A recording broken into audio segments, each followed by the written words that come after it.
आपण केलं.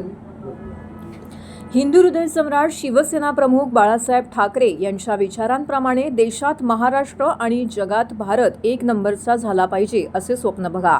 विद्यार्थ्यांनी सकारात्मक दृष्टिकोन ठेवून जीवनामध्ये यशस्वी व्हायचे असल्यास पाया भक्कम करा, असा सल्ला चाणक्य मंडळ परिवाराचे संस्थापक माजी IAS अधिकारी अविनाश धर्माधिकारी यांनी ठाण्यातील विद्यार्थ्यांना दिला आहे. शिवसेना प्रमुख बाळासाहेब ठाकरे यांच्या जन्मशताब्दी निमित्त ठाण्यामध्ये स्पर्धा परीक्षा आणि करिअर घडवू इच्छिणाऱ्या विद्यार्थ्यांसाठी एका विशेष शिबिराचं आयोजन करण्यात आलं होतं. शिवसेना ठाणे जिल्हा शाखा, आनंद चॅरिटेबल ट्रस्ट आणि चाणक्य मंडळ परिवार यांच्या संयुक्त विद्यमाने हे शिबिर गडकरी रंगायतन येथे शनिवारी उत्साहात संपन्न झाले. या कार्यक्रमाचे आयोजक शिवसेना ठाकरे पक्षाचे नेते माजी खासदार राजन विचारे यांनी केलं होतं. या कार्यक्रमाला शिवसेनेचे ठाणे जिल्हा प्रमुख केदार दिघे, युवा सेना सचिव आमदार वरुण सरदेसाई, ठाणे लोकसभा संपर्क प्रमुख आदित्य शिरोडकर, शहर प्रमुख अनिश गाडवे, ओवळा माजीवाडा संपर्क प्रमुख नरेश मनेरा, ठाणे पालिकेचे नगरसेवक शहाजी खुसपे यांच्यासह हजारो विद्यार्थी, पालक, शिक्षक उपस्थित होते. या शिबिरामध्ये मुख्य मार्गदर्शक म्हणून चाणक्य मंडळ परिवार संस्थापक माजी IAS अधिकारी अविनाश धर्माधिकारी आणि विश्वस्त ॲडव्होकेट सिद्धार्थ धर्माधिकारी यांनी उपस्थित विद्यार्थ्यांना मार्गदर्शन केलं. या शिबिरासाठी ठाण्यातील मराठी इंग्रजी माध्यम शाळेतील विद्यार्थ्यांनी सहभाग घेतला. छत्रपती शिवाजी महाराज होऊन गेले म्हणून आज हिंदुस्थान शिल्लक आहे. प्रत्येक विद्यार्थ्याने छत्रपतींचा कणभर गुण प्रत्येक विद्यार्थ्याने आपल्या जीवनात अंगीकारला तर बदल नक्कीच घडणार, असं मत यावेळी अविनाश धर्माधिकारी यांनी व्यक्त केले. उत्तम आणि प्रतिभावंत होण्याची क्षमता प्रत्येकाकडे आहे, ती ओळखा, असा मोलाचा सल्ला धर्माधिकारी यांनी विद्यार्थ्यांना दिला आहे. धर्मवीर आनंद दिघे यांनी ठाणे शहरातील तरुण IAS आणि IPS होण्याकरिता पालिकेच्या माध्यमातून चिंतामणराव देशमुख प्रशासकीय प्रशिक्षण संस्था सुरू करून दिली. तोच वारसा पुढे चालू ठेवण्यासाठी करिअर मार्गदर्शन शिबिर आयोजित करण्यात येत असल्याचे शिवसेनेचे नेते राजन विचारे यांनी यावेळी सांगितले.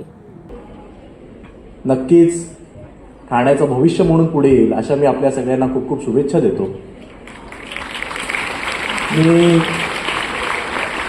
मी म्हणालो तसं 10वीमध्ये मला बरे मार्क मिळाले.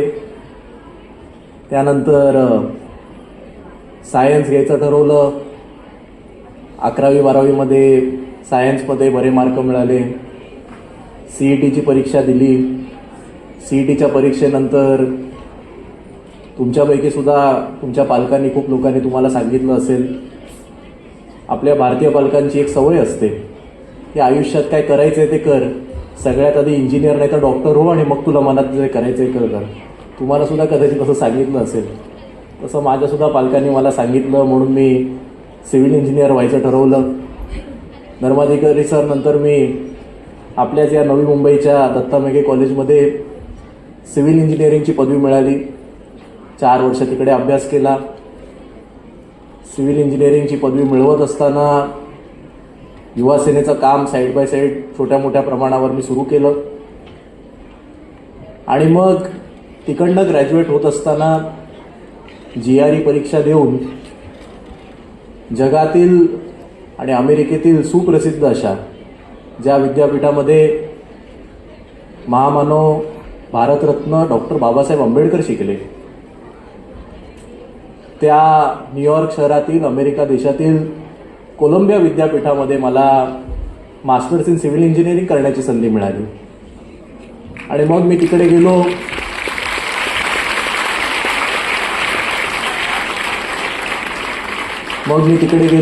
तिकडे जाऊन शिकलो. तिकडे शिकल्यानंतर तिकडे मला चांगला जॉब मिळाला. तिकडे मी 8 महिने नोकरी केली. नोकरी केल्यानंतर परत आलो. परत आल्यानंतर माझ्या वडिलांचा रिअल इस्टेटचा व्यवसाय आहे, त्यांच्यासोबत मी काम करायला लागलो. शिवसेनेचं काम करतच होतो. सांगायचं तात्पर्य एवढं,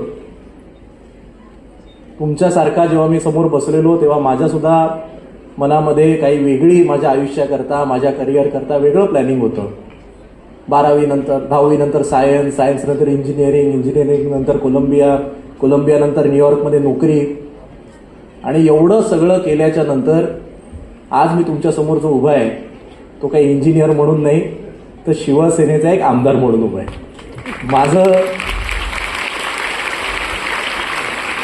माझं सांगायचं तात्पर्य एवढंच आहे की आज तुम्हाला वेगवेगळे पर्याय ते धर्माधिकारी सरांनी सांगितले असतील.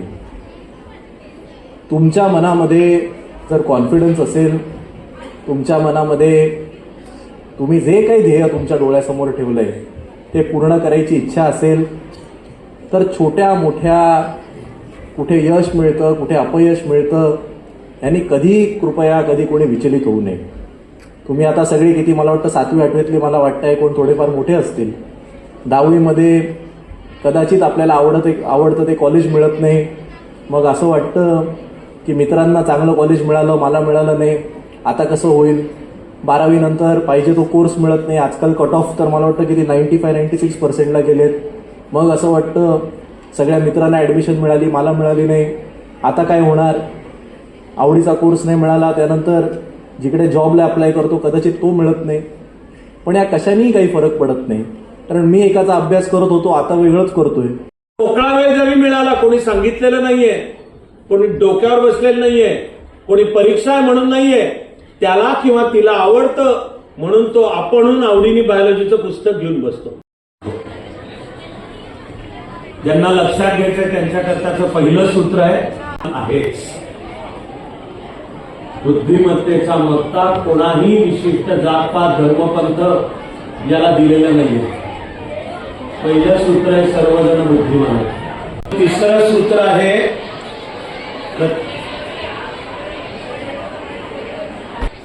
त्याला म्हणतात स्वची ओळख.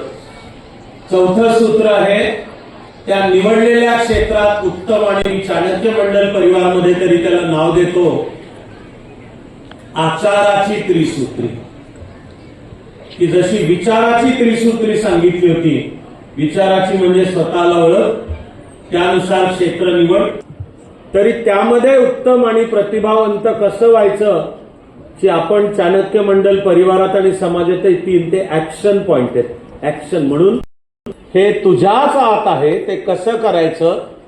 पहिलं सगळ्यांना कॉमन सूत्र आहे दैनंदिन जीवनात नियमित योग, सूर्यनमस्कार, आसनं, प्राणायामाचे पहिले 3 प्रकार सर्वांनी केलेले चालतात आणि त्या प्रक्रियेच्या अखेरीस ध्यान. माझं तर म्हणणं अख्खी शिक्षण पद्धती योगावर उभी पाहिजे.